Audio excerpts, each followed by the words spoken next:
Manunggaling Maya atau Malaya Syekh Siti Jenar dan Sunan Kalijogo bagian kedua.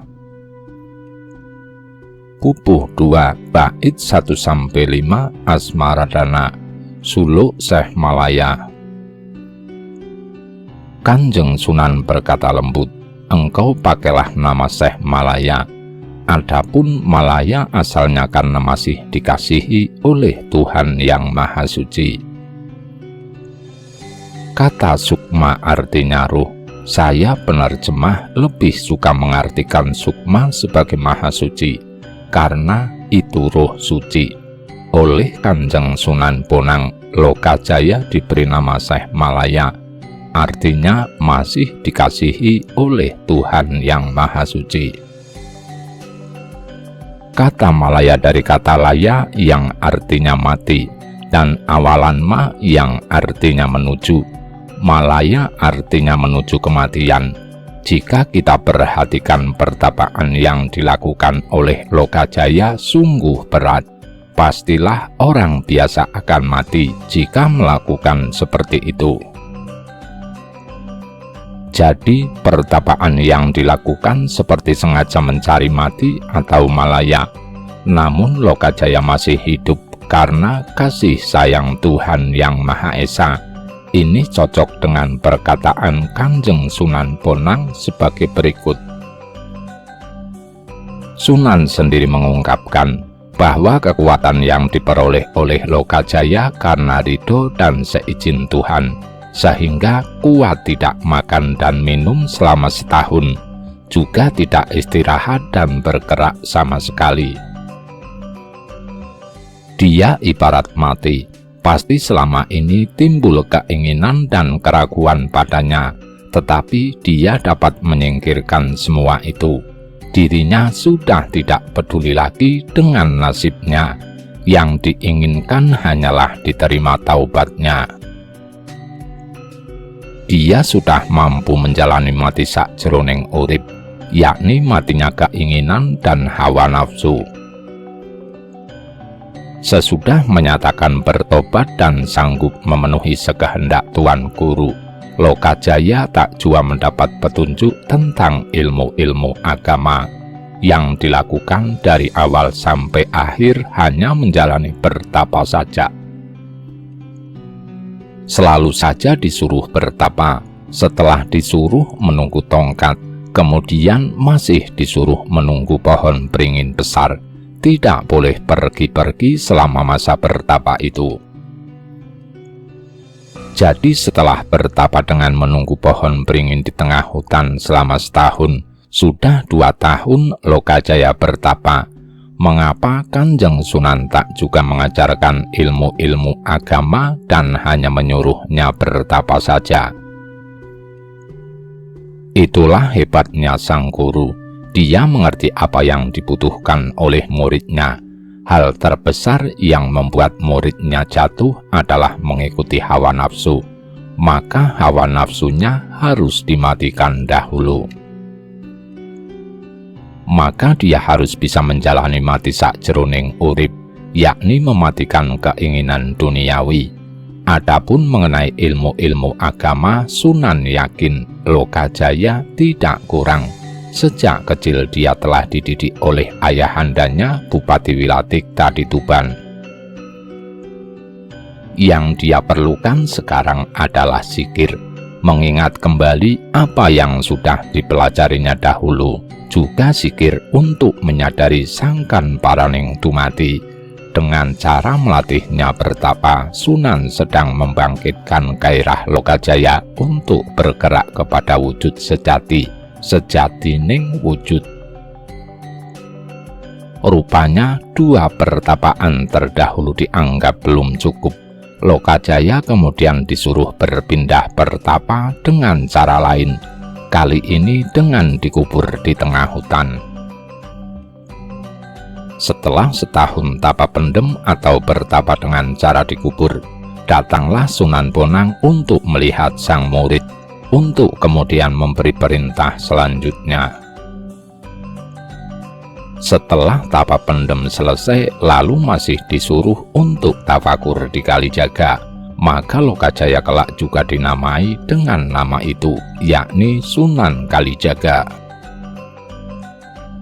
Tentang nama Kalijaga ini ada pendapat yang mengatakan bahwa maknanya adalah jaga kali atau menjaga sungai, karena Lokajaya disuruh bertapa di pinggir sungai. Tetapi dari apa yang tertulis dalam suluk ini, Kalijaga tampaknya merujuk ke sebuah nama wilayah. Disuruh untuk tafakur di Kalijaga selama setahun, tidak boleh makan dan tidur, juga tidak ditunggui oleh sang Sunan, bahkan sampai ditinggal ke Mekah juga. Namun Raden Lokajaya tidak sembrono dalam bertapa, selalu memenuhi perintah sang guru. Setelah genap setahun Sunan Bonang mengunjungi Syekh Malaya, dia ditemukan masih dalam keadaan tafakur di Kalijaga, seperti ketika ditinggal dahulu.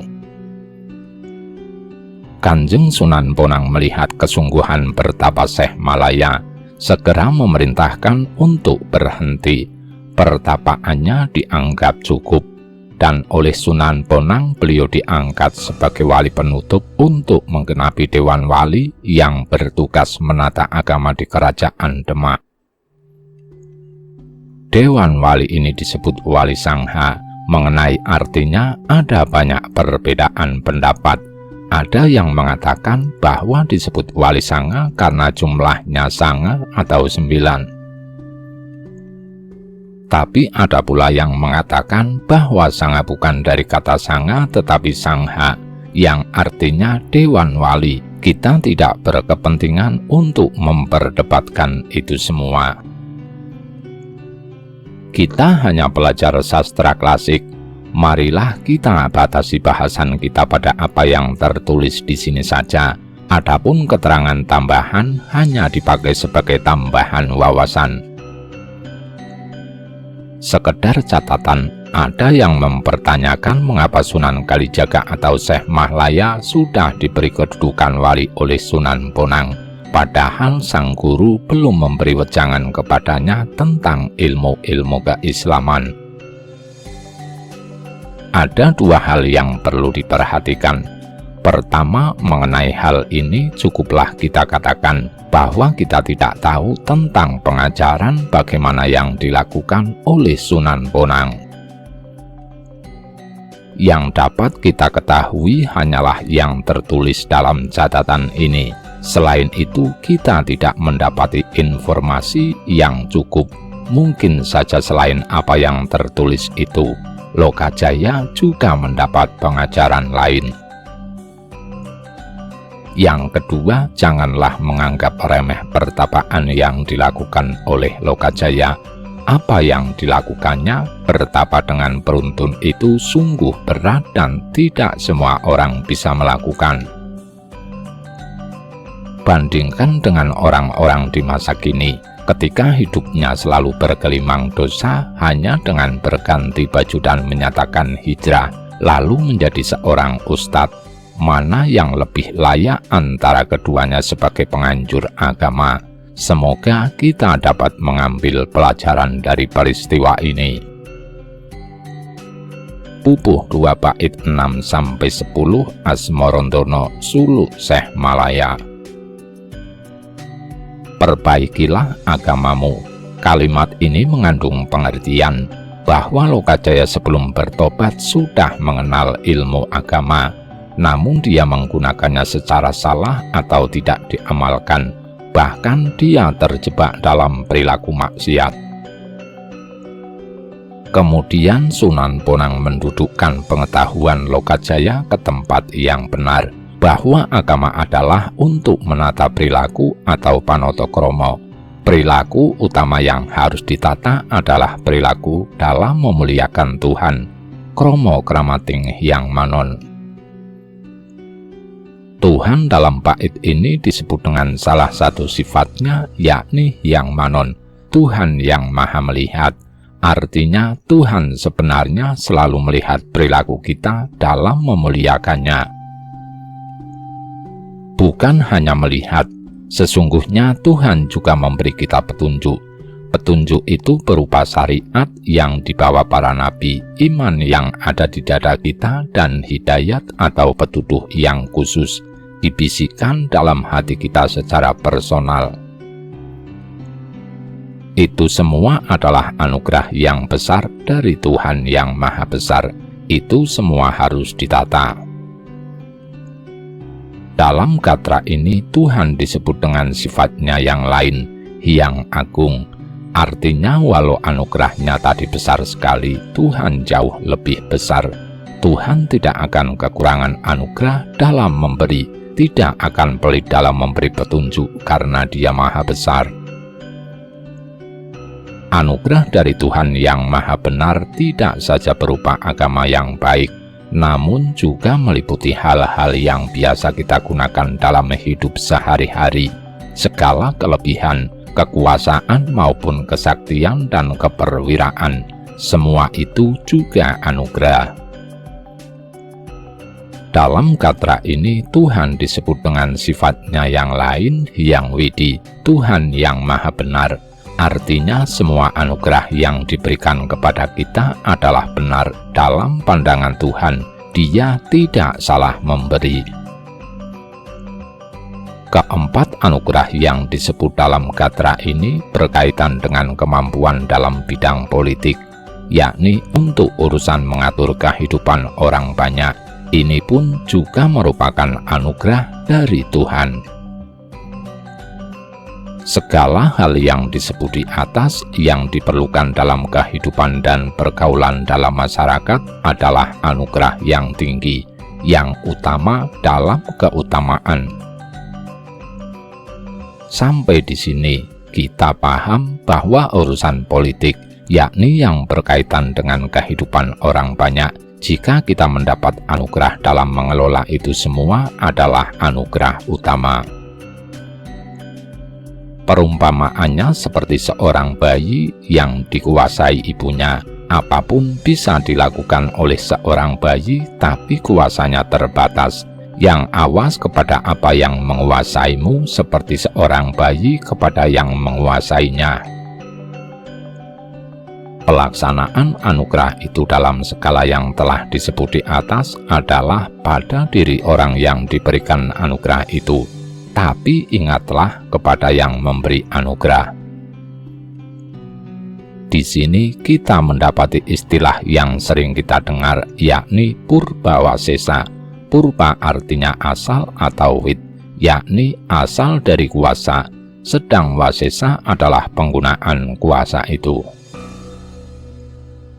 Maka sering kata itu disatukan menjadi kata majemuk Purbawasesa, artinya kuasa dan pelaksanaannya. Misalnya pada kalimat Purbawasesa wus dipasrahake marang aku, artinya kuasa atas sesuatu dan pengelolaannya telah diserahkan kepadaku. Dalam kaitan dengan anugerah yang disebutkan di atas, yakni berkaitan dengan kasubdian, pengawasan, kadikdayan, dan kaprawiran, kita manusia hanya diberi wasesa, yakni wewenang untuk menggunakannya. Adapun purba atau kuasa sepenuhnya adalah di tangan Sang Pencipta, maka kelak kita akan ditanya tentang apa yang dikuasakan untuk kita itu. Oleh karena itu, kita hanya pelaksana, maka yang sesungguhnya berkuasa adalah Tuhan yang Maha Agung. Disebut Maha Agung karena besar segala anugerahnya kepada manusia. Syekh Malaya sangat berterima kasih atas penjelasan dari Sunan Bonang tadi. Di sini ada ungkapan Patikbra Kalingga Murda. Arti secara bahasa adalah saya menempatkan nasihat itu di atas kepala.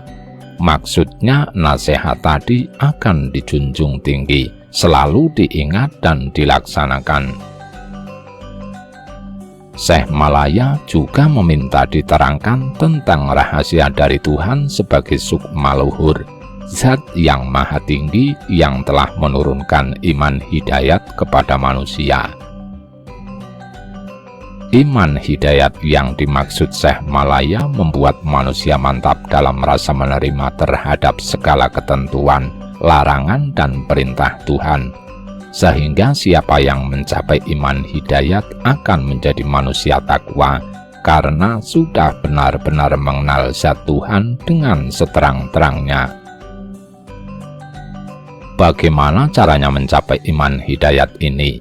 Syekh Malaya minta diterangkan dengan seterang-terangnya.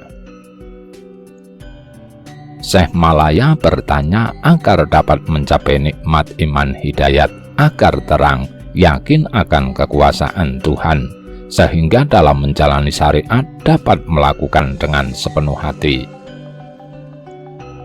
Kalau tidak tanpa hasil menjalani syariat karena hanya berupa olah tubuh semata, tanpa mendapat peningkatan keimanan. Apa yang diminta oleh Syekh Malaya tidaklah mengada-ada. Banyak orang menjalani syariat sebatas kulit luar, hanya dijalani seperti instruksi olah tubuh semata. Dalam istilah Sri Mangkunegara, hanya dijalani semata-mata sebagai sembah raga. Padahal syariat juga mengatur hati, jiwa, dan sukma manusia. Inilah yang ingin diperdalam oleh Syekh Malaya. Pupuh 2 bait 11-14 Asmorondono suluk Syekh Malaya. Sunan Bonang berkata lembut kepada Syekh Malaya yang ingin segera mengecap manisnya iman, yang ingin segera mengetahui tentang ilmu sejati yang terang seterang-terangnya atau sameloke. Berkatalah sang Sunan, menurut pendapat saya, yang disebut rasa menerima itu yang membuat engkau merasa ikhlas dalam menjalani syariat adalah ketika engkau ingat kepada awal mulanya. Ingatlah kepada yang menguasai dirimu, yakni Tuhan. Pada awalnya pengetahuanmu tentang yang sejati tidaklah dapat seketika menjadi seterang-terangnya. Pada mulanya hanya akan seperti mega, tampak samar-samar. Sesungguhnya kalau sudah mencapai iman hidayat, maka akan bening warnanya, sehingga terlihat yang sebenarnya. Tidak ada lagi penghalang sehingga tabir terbuka, dan tampaklah keindahan wujud sejati. Yang terlihat adalah yang sebenarnya, kang katon sak benere. Syekh Malaya, ketahuilah, tak bisa diduga-duga wujud sejati itu, atau jika engkau hendak melihatnya dengan mata kepala, karena sesuatu yang besar tidak akan bisa dilihat oleh yang kecil. Sesuatu yang lembut tidak bisa dilihat oleh yang kasar. Sesuatu yang bening tidak terlihat dengan penglihatan yang kabur. Aku pun seperti engkau ingin seperti yang engkau inginkan, yakni mendapat anugerah petunjuk atau hidayat yang seterang-terangnya.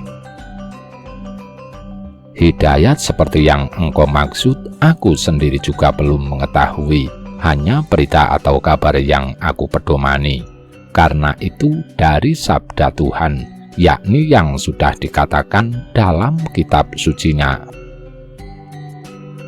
Apa yang dikatakan oleh Sunan Bonang merupakan isyarat bahwa beliau pun tidak bisa mengajarkan dengan ilmu agar seseorang mencapai hidayat yang terang itu. Boleh jadi Sunan Bonang sudah memahami betul, tetapi mengajarkan secara keilmuan dengan perantaraan argumen dan penjelasan sungguh tidak bisa beliau lakukan. Seumpama menerangkan warna merah kepada orang buta, bagaimana caranya? Syekh Malaya tetap menginginkan agar dirinya diberitahu tentang hidayat yang terang itu. Ngotot meminta petunjuk bagaimana cara mendapatkannya. Sunan Bonang kali ini perlu memberi ujian lanjutan kepada sang murid lagi, dan kali ini akan terasa berat lebih dari yang sudah-sudah. Syekh Malaya dengan hati-hati meminta kepada Sunan Bonang agar diberitahu yang sebenarnya tentang hidayat yang seterangnya, agar mengerti tentang sifat yang tanpa nama dan nama yang tanpa sifat. Yang dimaksud adalah pengetahuan tentang zat Tuhan, namun sudah dikatakan bahwa hal ini tidak dapat diterangkan dan tidak dapat ditunjukkan dengan pengajaran. Maka Syekh Malaya kemudian meminta agar ditunjukkan cara mendapatkannya. Syekh Malaya menegaskan kembali keinginannya kalau bisa ditunjukkan anggen-anggen wekasan. Anggen-anggen artinya sesuatu yang dipakai. Sangat mungkin yang dimaksud adalah pelatihan atau ujian seperti yang sudah dijalani.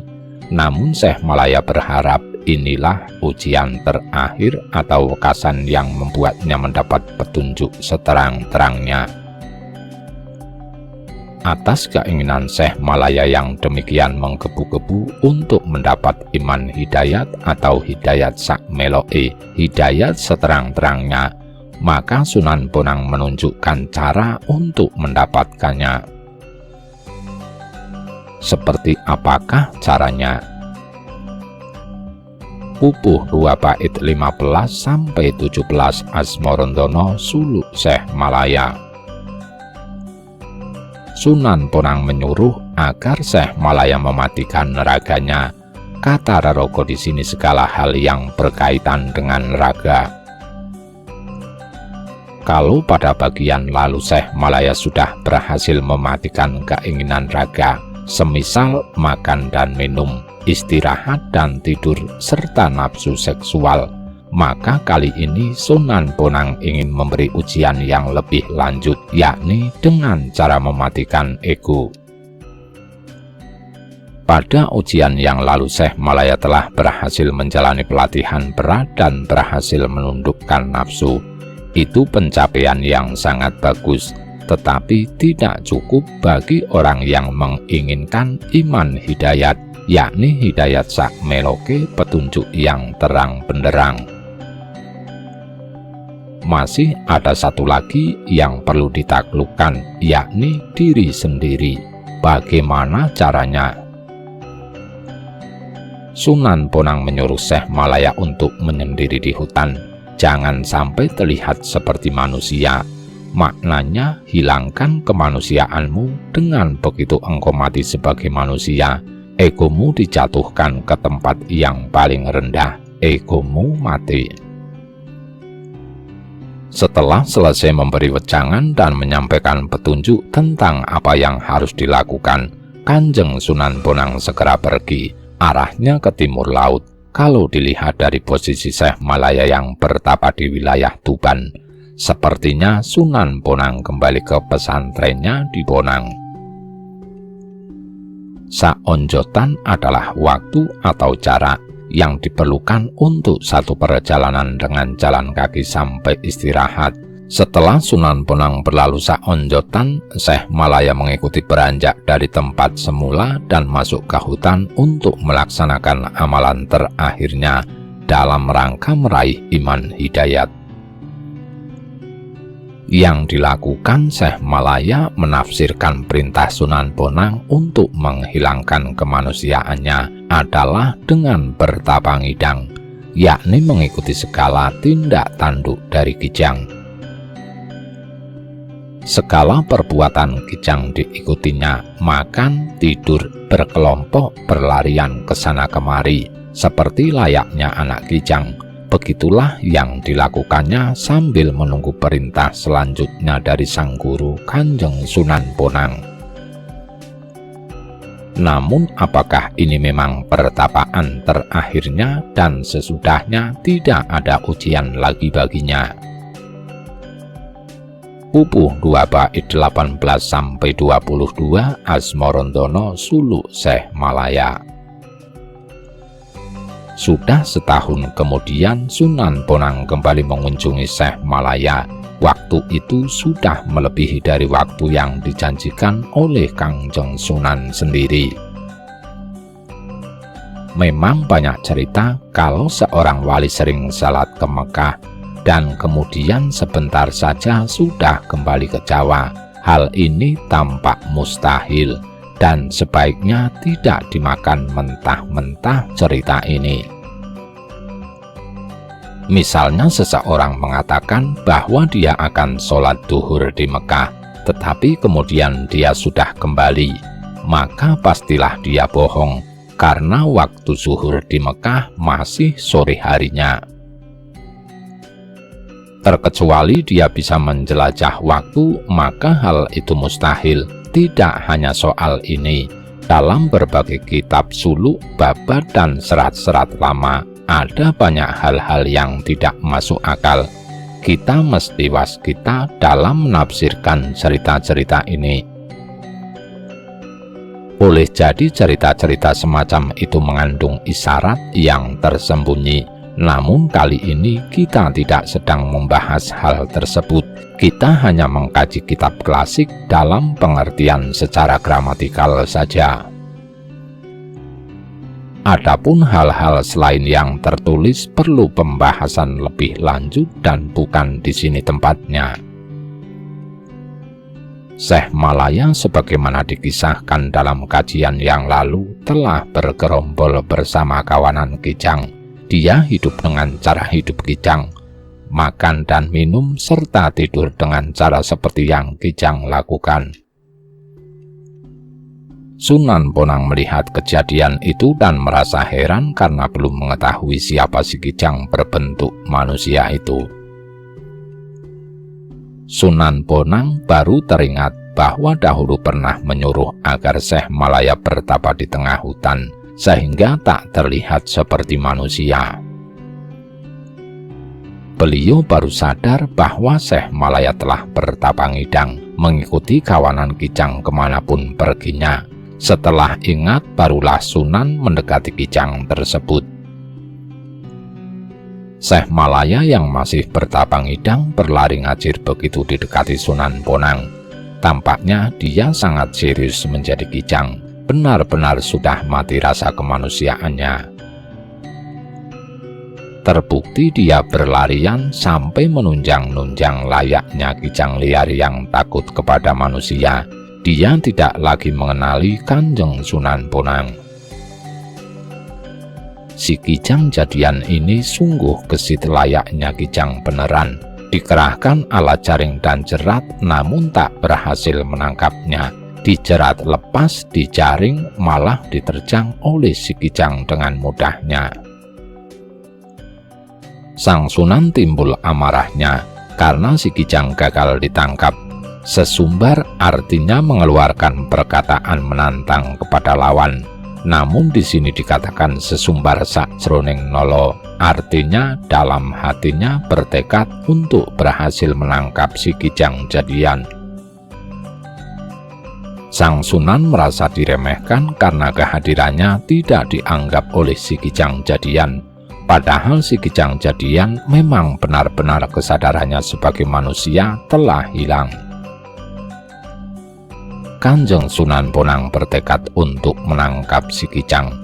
Beliau akan turun tangan sendiri dengan kemampuan yang beliau miliki. Disentuh takkan meleset, dengan cara yang halus takkan terlepas, dan dengan cara kasar pasti gagal lolos. Kanjeng Sunan Bonang sampai bertekad harus bisa menangkap. Kalau tidak, lebih baik tidak jadi manusia saja. Merasa malu kalau sampai gagal menangkap si Kijang, merasa tak berguna, ibarat wali wadat tanpa hasil. Kami tidak tahu arti dari frasa wali wadat. Wadat adalah cara hidup membujang tanpa menikah. Apakah maksudnya kalau tidak bisa menangkap Kijang jadian itu, Sunan Bonang akan menjalani wadat? Segera Sunan Bonang masuk ke arena perburuan Kijang jadian. Sambil mencipta nasi 3 kepal sudah cukup sebagai alat untuk melempar. Dalam katra akhir disebutkan kata durma, artinya singa atau sebangsa macan. Jadi diambil kata singa yang artinya siapa yang jadi maksudnya sebagai alat yang dipakai untuk melempar. Dalam bahasa Jawa seringkali dipakai metode seperti ini.